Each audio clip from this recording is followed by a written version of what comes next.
Today we look into why Republicans, conservatives, individuals on the right are so frustrated with Dr. Fauci and really the COVID response as a whole. This is your February 23rd Not So News update. Let's dive on in. Starting us off, we have an article from The Hill where Meghan McCain calls for Biden to remove Fauci. Meghan McCain on Monday called for Anthony Fauci, the nation's top infectious disease expert, to be fired, blaming him for inconsistent messaging regarding the distribution of coronavirus vaccines. The fact that Dr. Fauci is going on CNN and he can't tell me if I get the vaccine, I'll be able to have dinner with my family. McCain, the co-host of The View, said Monday, as reported by Mediaite, it's terribly inconsistent messaging. This is after we've seen in claims against Rob DeSantis in Florida, people have been claiming that he's been giving vaccines to like GOP and campaign donors, when really the reason why he's been giving the vaccines to older individuals, and older individuals tend to lean Republican. It seems to make obvious sense. The issue with it, though, is the CDC started saying that they should be giving the vaccines equitably. There was the whole claim that we wanted to get rid of white individuals or whatever, and there really just wasn't clear guidance when it came to how the vaccine should have been given out. The issue, though, isn't really just Fauci's response to the vaccine distribution. We've seen a consistent trend of him doubling back. There was the claim flip-flop Fauci going around for a while. So I want to dive into some of these other ones. Starting us off from Austin American Statesman, we had, did Anthony Fauci lie about masks? This is, back in December this was published. However, this was going off of remarks made back in March. So this was the exact words used by Fauci on his March 8th interview. The masks are important for someone who's infected to prevent them from infecting someone else. Now, when you see people and look at the films in China and South Korea, whatever, and everyone's wearing a mask, right now in the United States, people should not be walking around with masks. The host asked, "You sure of this?" Because people are listening really closely right now. Right. Now, people should be There's no reason to be walking around with a mask.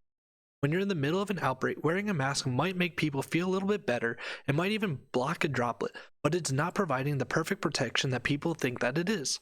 And then he goes on to say that the real reason why they were doing the initial mask prevention was they wanted to save the supply for healthcare workers. Now, that would have been perfectly fine for them to come out and said that they wanted the mask for healthcare workers. However, that wasn't the claim. The claim here are scientific claims on the efficacy of mask. This isn't anything dealing with politics, and generally when we hold politicians accountable, when they flip-flop on stuff like this, it doesn't look good. However, we've been propping this guy up. If anything, there should have been a point where he came out, apologized, and said, "I gave the wrong information." However, what we see is just changing CDC guidance without any accountability. Lately, he gave an interview where he was being asked if, after grandparents got their vaccine, if it would be safe for grandkids to see them. And for Martha Stewart, we have the following based on the as COVID-19 vaccines continue to be distributed nationwide, grandparents everywhere have one pressing question that's top of mind. When can they see their grandkids again? Today's show host Savannah Guthrie posed this very question to Dr. Anthony Fauci, the director of the National Institute of Allergy and Infectious Diseases, at people over the age of 65 in nearly every state are now eligible to receive their vaccination. Ultimately, yes, Dr. Fauci said in response to whether or not grandparents are able to gather with their families again if they've been vaccinated and are healthy.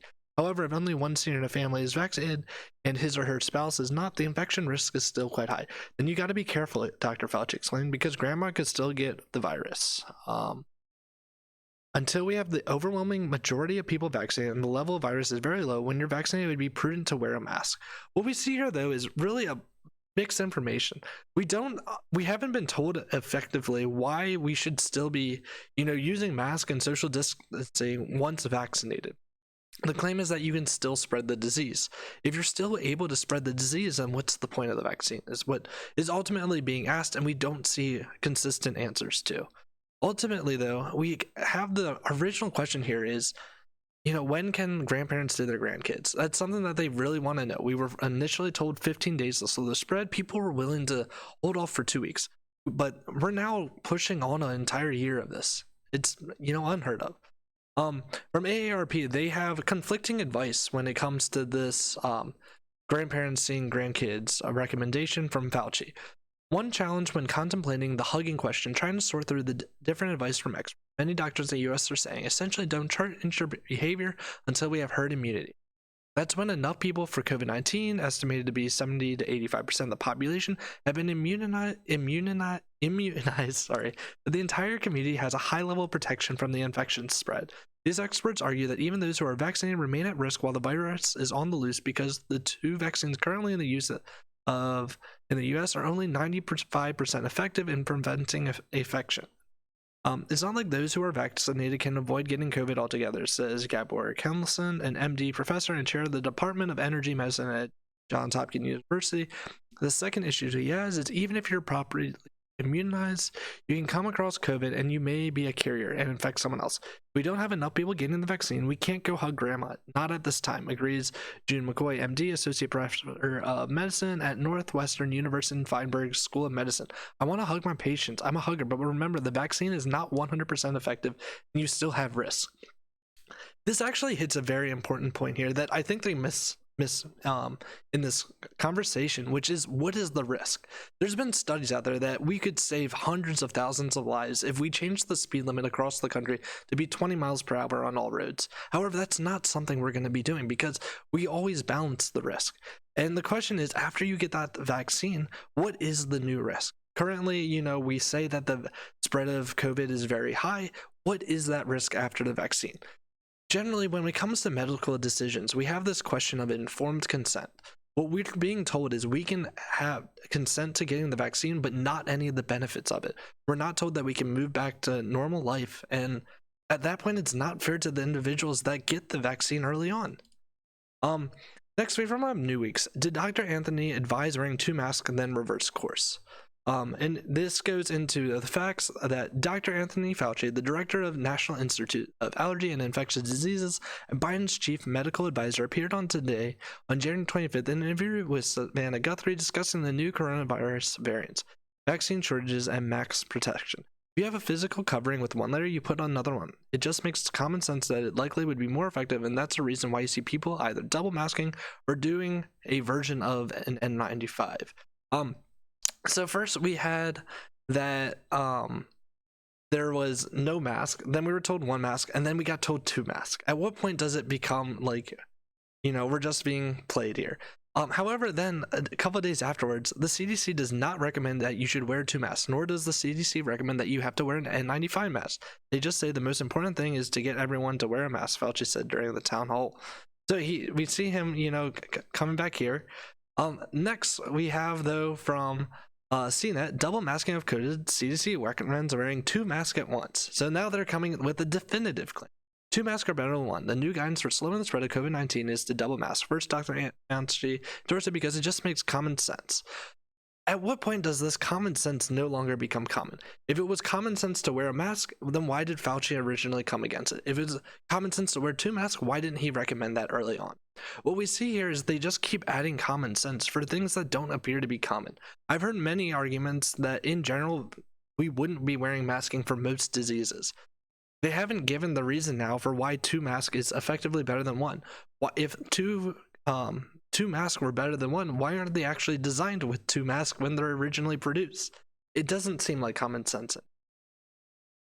Next from CNN, Fauci, possible Americans will be wearing a mask in 2022 to protect against COVID-19. This is ultimately, we were told 15 days to slow this. That's 2 weeks. We're now being predicted 2022. That would be over a year and a half. At this point, it's become a game. Dr. Anthony Fauci said Sunday that it's possible Americans will still need to wear masks in 2022 to protect against the coronavirus, even as the U.S. may reach a significant degree of normality by the end of the year. Asked by CNN's Dana Bash on State of the Union whether he thinks Americans will need to wear masks next year, Fauci replied, I think it's possible that the case, and again, it really depends on what you mean normality. I think that there's 2 issues here. First, he's playing a game here with this normality. Everyone knows what you mean by normality. People want to be able to go out to restaurants, be able to hug, see friends, eat normally and everything. It's not a question of what normality is. The second issue, though, is why does he think 2022? In a recent town hall, Joe Biden claimed that they were going to have the vaccines readily available by the summer. And at that point, if everyone's able to have it by the end of the summer, then what's the issue with opening things up? Are we expected to now not live normal life because there's individuals out there that aren't going to get the vaccine? That's on them. That's my personal opinion. It's on whoever doesn't want to get the vaccine. If I don't want it and I get hurt from it, that's my problem. Let people face the consequences. Finally, Bill Gates ends up coming up with this idea that people are targeting conspiracies at Fauci and himself. In the CNBC article, Bill Gates, vaccine conspiracies targeting Dr. Fauci and me are unfortunate and hurt public trust. The key points from the article are Bill Gates' words that anti-vaxxer conspiracy theories targeting him and Dr. Fauci may erode public trust as companies work on possible COVID-19 vaccines. In a CNBC interview, the billionaire philanthropist and Microsoft co-founder called the false claims unfortunate. Gates says he has not spoken to Fauci about the false claims because neither he or I know how to stop that. There's two issues here, in my opinion. First is, why is there not trust in the COVID-19 vaccines? Well, first, they were told that it would be impossible to get a vaccine in a year, and under the Trump administration, it did come out. Next, we've been we demonized Trump as a Nazi white supremacist. Would you trust the vaccine under him? Obviously not.